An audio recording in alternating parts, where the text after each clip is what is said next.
screening with Phoebe Cates, the beautiful actress in the movie. So, what was the feeling during the shooting of the movie and when you saw that screening? Well, Joe Dante, the director, has such a distinct visual style, and it's so kind of cartoonish. A lot of his films kind of have a look like a Warner Brothers cartoon. And, I mean, that's obviously deliberate. But I didn't have it. You gotta realize I'm 19 years old doing Gremlins. I didn't have a whole lot of experience with stuff. So I'm doing this movie, and I think I'm doing, I swear to God, in my mind, I thought I was doing something like the movie Aliens, you know, like an action movie. We're running around, we're smashing things, blowing up theaters, and there's gonna be music going dun dun dun dun, you know what I mean? That's what I thought I was doing. And so Joe Dante and Mike Fennell, the producer, called me and Phoebe, and they're like, so here's the thing, before we have the screening, we would like you guys come and see a cut of the film, just to make sure that you guys are happy, and you like it, and you think it's a good picture. And so I was like, okay, yeah, we'll come. So they gave us a screening, just me and Phoebe, in Warner Brothers, in a screening room, probably with about like 10 seats, like that. And it's a really, really tiny little screening room with a small screen. And Phoebe and I sat here, like right up the front, and Joe and Mike sat very nervously, because I looked back one time, and Joe's like chewing on his thumb. So they're just nervous about what we thought.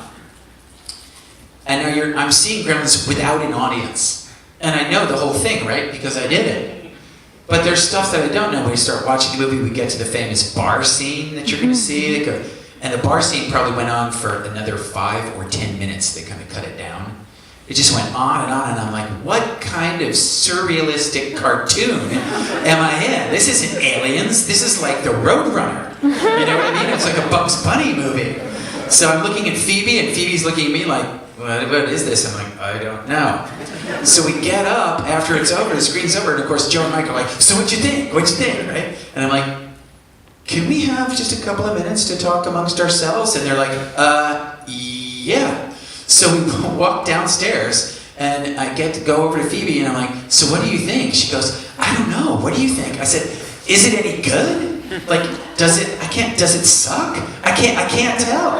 I don't really know. She's like, I don't know either. I said, the tone, it's like a cartoon. She goes, that's what I was thinking. It's like a cartoon. I'm like, I don't know. She goes, well, I mean, it is what it is. Let's just go in and tell them we liked it. So we went back in, we're like, what'd you think? We're like, oh, it's terrific, yeah, it's great, and the shot where you do that, camera move, and that, this, the swimming pool, it's fabulous. And both of us walked out going, uh-oh, I have no idea what's going on here. And then we went to the screening at the huge Chinese theater that you guys always see in movies, the big Chinese theater, 1,500 people. And it was like a bomb went off in the theater. It was like an explosion, especially when we got to the scene where my mother is in the kitchen, killing all the gremlins like that. You couldn't even hear what was on the screen. People were screaming and laughing and this and that. You put the gremlin in the microwave, ding! The whole thing, it's just like, it was gone, sorry, spoiler alert. Ruining the whole thing. Too soon? Too soon. So then, I mean, literally, Phoebe was sitting in the row in front of me, and when my mom does a certain thing that you'll see in a few moments, it's really kind of amazing, and the crowd goes crazy, she turns to me and she goes, I think we have a really big hit here. And I was like, yeah. Because you could not tell from sitting 4 people who'd done the movie, sitting in a room, it's impossible to tell how an audience is going to react to something. It's just impossible. It's one of those crazy things you don't know until you see it. Okay, the next question I'll be opening for your question soon, but I have one other that is a slightly more technical question. Okay. Meaning that this was way before CGI, so I was wondering what was the interaction with Gizmo like and with the other Gremlins, and also I know that Chris Wallace did the effects for the first one. He almost had like a nervous breakdown, right? He pretty much did have a nervous breakdown, which I didn't know until we did that Empire Magazine story. I didn't find out until 30 years later. I mean, the first thing you got to understand, I remember thinking to myself, you know, wow, Chris Wallace is really old to be doing this movie. I mean, he's 28, right? Because I'm 19 years old. Wow, he's like an adult, 28 years old. But now looking back, I mean, he's a kid, 28 years old. And when they offered them the movie, Joe Dante offered the movie, he said, apparently this is an amazing story. Turned to Chris Wallace, he said, do you want to do the movie? And Chris Wallace says, I want to do the movie. And he goes, great, well, congratulations, you have the movie. And Chris did a handshake, they did a handshake deal, and then Chris realized he had no studio, no crew, no money. I mean, he's going to get money from the studio. He had no nothing. So what he literally had to do was go home, call all the people that he knew who did special effects, hire them, get a studio, start building stuff. Like, he just started completely from scratch. And what they asked him to do was essentially on the cutting edge of special effects. And I think a nice metaphor for it is, imagine if you're like surfing on a wave and in front of you is nothing but sand. So he always had to sort of be just ahead of disaster, because they would ask him to do something. He's like, well, the technology hasn't really been invented yet. They're like, actually, they just put that out last week. You could do that. He's like, what? They just did. So everything that came out, he was employing. And then once he would have success, they'd ask him to do something else. And it was raise the bar a little bit. And they did that for 2 years, where he was under that kind of relentless pressure to deliver, you know, the Gizmo and the Gremlins, which is, I mean, what's the name of the movie? The name of the movie isn't Billy Peltzer and Kate's Adventures in Kingston Falls. It's Gremlins. So the Gremlins have to look amazing. And so he was under that pressure for 2 years, and at the end, right towards the end, he just snapped. Is it true about the scene at the bar? Joe Dante asked the crew, throw an idea. That's totally true. Like Chris Wallace would just be finished doing all of the stuff that they needed, and Joe Dante would be like, you know what? You guys have some good ideas. We're going to put a piece of paper up there, and you can just write down all the ideas that you think are good. So one person casually writing, why don't you have the Gremlin skateboard? Is like 2 weeks of new work for Chris Wallace. Another person's like, why don't you have him break dance like in Flashdance? Yeah, do that. And someone just scribbles, it takes him 3 seconds, there's 3 more weeks of work. So it's like he just clears his desk, and everybody just dumps more and more stuff onto his desk, just as he got his first moment to relax in like 18 months. So that's kind of also why he had a nervous breakdown. But before you feel too bad for Chris Wallace having a nervous breakdown, Spielberg was so happy with everything that he saw, he gave Chris Wallace 1 percentage point of the merchandise. Ooh! Their merchandise made over $1 billion in 1984, and after taxes, Chris Wallace's take-home purse in 1984 was US $11 million at the age of 29. So he was set for life. So he thought it was going to ruin him. Instead, it made him, and made him a wealthy guy. But he, he had a nervous breakdown. So it's a good try. So, really short answers to understand how they did these effects. Swimming pool. Swimming pool, they just took a huge truck of liquid nitrogen and just put a big hose into it, just pumped about 10,000 pounds of liquid nitrogen into the pool. And if you put liquid nitrogen in with water, it kind of explodes. And so the whole ground was rumbling. It was like an earthquake. It was one of the craziest effects. So nobody knew what could happen. They didn't. They're like, well, we'll give it a shot. We've never done it. I'm going to tell you right now that the early 80s was like a crazy time to do stuff. Like when there is a scene where there's an explosion. Don't want to spoil it. There's a big explosion, and I said to the special effects guy who's rigging it with plastic explosives, I said to him, so how big is this explosion going to be? He goes, I don't really know. So what do you mean you don't really know? He goes, it's going to be pretty big. I said, well, and Joe Dante's like, okay, so I was going to have you standing in front of the car, now I'm going to have you and Phoebe standing behind the car. So he doesn't know how big the explosion is. And when the explosion went off, lo and behold, you could feel it singe like your eyebrows. I mean, it was hot, and it broke windows on the Universal Studios tower, business tower, about half a mile away. It broke about 8 windows. So people went into work on the next morning, and there was just broken glass all in, and they were like, what the hell happened here? At the ending, you have a fight with a certain gremlin. Yes. And how did you do that special effect with this chainsaw? Well, see, it wasn't really a chainsaw. I mean, it wasn't really a special effect. It was a chainsaw. And so I'm holding a baseball bat and they put the chainsaw there, and they kind of put a little lock on it, so instead of going from side to side, it sort of goes like a little bit this way. It just kind of, it's pretty locked in. But my hands weren't locked in, so I'm trying to defend with my hands like this, and the guy goes, so this is what I want you to do. This is the head of the effects guy. He goes, I want you to keep your hands locked right here. Don't go like this, and don't go like that. And I go, what happens if I go like that? He goes, you'll probably lose a couple of fingers. I said, well, I'll try not to do that. He goes, try not to do that. So it's crazy because you can see in the movie, the chainsaw is cutting through the bat and all of the wood clippings are falling in my face. I mean, it's a real chainsaw. The people are out of their minds doing this.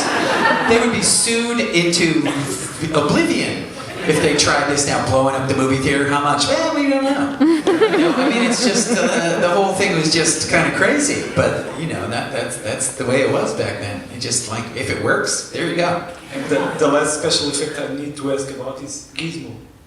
You have such a... What's a gizmo? I'm sorry, a Mogwai. A Mogwai, yeah. Because you have such a great connection with Gizmo. What was it like on set? Well, he was right there. It wasn't like CGI. He was a cute little creature with about 14 or 15 different wires basically coming out of his butt. It's true. And they would have the wires go down my arm, and they would go all down my body, and they would just kind of cut a hole in my sock, and the wires would go across the room, and each person had like a little joystick. So one person would control the nose, and one person would control the eyes, and one person would control the ears. And they learned for months and months and months how to kind of synthesize it so that it looked like actual expressions. But it was very difficult for me because if I got up and had to walk with him, I would be dragging 14 or 15 people across the floor. And this is kind of a fun thing for you to watch when you watch the movie tonight. You'll notice there's very few shots that are from the waist down of me. And that's because the special effects people are on the ground like this. And they're walking underneath the frame of where we're shooting, so they can't be seen. So I have this gizmo, it looks like he and I are alone having this private moment. You got like 15 people over there that I'm dragging with these wires and coming out of my sock. So the whole thing was just completely, complete madness. There's a scene where I first get the gizmo, and the dog is all excited by it. The dog was really excited, was convinced that it was real, which was a good sign for us. So we're like, if the dog thinks it's real, that's a pretty good thing. And the dog got all excited and stepped on Gizmo's ear and tore his ear from the side of his head. So Chris Wallace comes over and he's like, oh dear, oh my, oh dear. Oh dear, and Joe Donnie's like, come on, Wallace, just tell us how long it's going to be. We don't need all the crying and the drama. He's like, I don't know, 8, maybe 9 hours. So you have 8 or 9 hours, and just go over to Spielberg's office and play Millipede and video games all the time, because he had all of these full-size arcade games in his office. And at the end of the shooting, he actually... The end of the shooting, he knew I liked Millipede so much, just out of the blue, he sent a Millipede machine to my apartment in New York. It was just like, ding dong, it's like, are you Zack Galligan? Yeah, sign here, please. And it's like a big box, it's this huge thing, and I open it up, it's a Millipede machine with a letter from him saying, now you can keep playing at home, love, Steven. So he's actually that kind of guy, he's a really good guy. Did he visit the set often? And you told me he was about to kind of direct the scene, but it seemed... No. He just finished Indiana Jones and the Temple of Doom, so he was gone the entire time. He was like in Sri Lanka, I think is where they shot that. And then he came back for the last week, and he came on the set, and when he came on the set, it was amazing. It's like, we don't really have very many kings in the world, but like it's kind of how you imagine, like the king is his royalty is here. Shh, quiet, here comes the king, right? And he would come, and everyone would be like, look busy. If you weren't doing anything, you were like suddenly scribbling on something. Look busy when he came. So he didn't act. He didn't have a big ego, but his presence made everybody change their behavior. Like as soon as he came on the set, everybody's like, oh my God, there is. Shh, don't look at him. Don't look at him. Things like that. I mean, he was very intimidating. So he comes up and he goes, hey guys, and we're like, hey, how are you, blah, blah, blah. And I mean, we're, Phoebe and I are both 19. We know who he is, but we're just kind of like, okay, yeah, Spielberg, whatever. We just like so clueless. What? He's only about 34, 35 years old. I mean, he'd just done almost all of that by the time he was 35. Jaws, Close Encounters, E.T., all before he was 35. So he goes, yeah, I'm going to direct this scene. That's okay with you guys? And we're like, yeah, that's cool. So it's a scene. There's a scene where I kiss her. And I have the gizmo in a little backpack. And Steve goes, I think it's going to be really cute that just as you go to kiss her, Gizmo's going to come out of the backpack and prevent you from kissing her. And I'm like, yeah, that's great.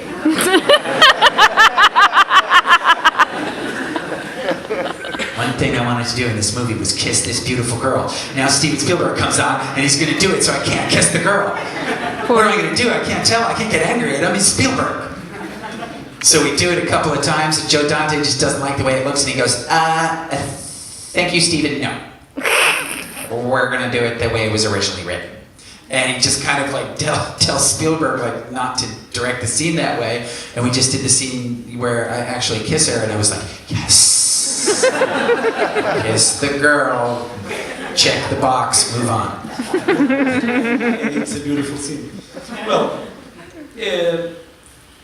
you taught for many years at NYU. I have two questions. First one would be, did your young students, did they know who was teaching them? I never told them, ever. It was more fun to find them, to watch them find out at about the 5, 6, 7 week point during the class. Somebody would come in after about a couple of months and be like, I just saw you on the TV, dude. What's going on? That's unbelievable. I didn't know that was you. I was like, yeah, well, that's me. Because I always hated professors that were like, I've written this book, and you should read it. And you need to buy my book and tell me how amazing I am while reading my book. And all of those teachers, I hated those teachers. So I was like, I am going to be the complete opposite thing, where it's like, what? Oh, Spielberg movie? Oh, yeah, I did one of those. Yeah, sure. And some students never figured it out. Just never figured it out. Did the whole semester with me and just went off to do other classes, and I'm like, that's cool. Why do they need to know? They just need to listen and try and put the principles into play and try and do the best job they can. They don't need to know what I did 30 years ago. It doesn't really matter, does it? Not to them. And last night you told us, because you were in the California premiere, that actually Brad Pitt's senior prom you went to see Gremlins. What? No. What I'm saying is when I went to you want me to tell that story very quickly? And I want you to tell a certain lunchbox.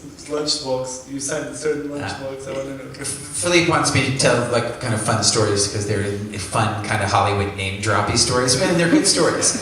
So when I went to the premiere of, when I lived in LA from 1988 to 2003. So when you live in Los Angeles, you go to premieres, you're going to run into all sorts of people. I mean, that's where the business is and everything.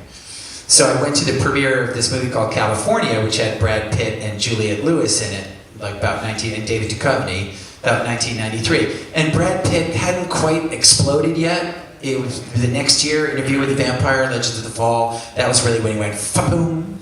But, most of the women in the world had seen him without his clothes on or without his shirt on in Thelma and Louise, and that's really pretty much all you needed to kind of give him a nice big push into the feminine psyche of America and I guess the rest of the planet. So he was there, and I saw him like, I'm not the kind of person who goes up, I'm not the person who's like, hey, I saw you were awesome, dude, bro, you're awesome, dude, I loved your performance. I've just never been that person to bother people like that, especially when you're at a premiere and everyone else is doing that. So I was kind of the person who was kick back and just, if the opportunity presented itself, I would say nice things, but otherwise I wouldn't really kind of push myself on somebody. So I'm looking, and he's kind of like, he's got his arm around Juliette Lewis and chewing gum a little bit. He's kind of feeling good. In California, you can kind of sense that he's about to break and everything like that. Turns around and looks at me and he goes, and probably says something like, hang on a second, baby, something like that. Comes over to me and he goes, bro, I just want to say I saw Gremlins Springfield, Missouri, the night of my senior prom. My girlfriend and I watched it on the roof of our car. Dude, you are awesome, bro. Thanks, fist bumpy dude. Thank you. That's great. You're really nice. Thank you. I really appreciate that. He's like, yeah, man, I just want to come over and say that. And I was like, I thought you did a wonderful job too. So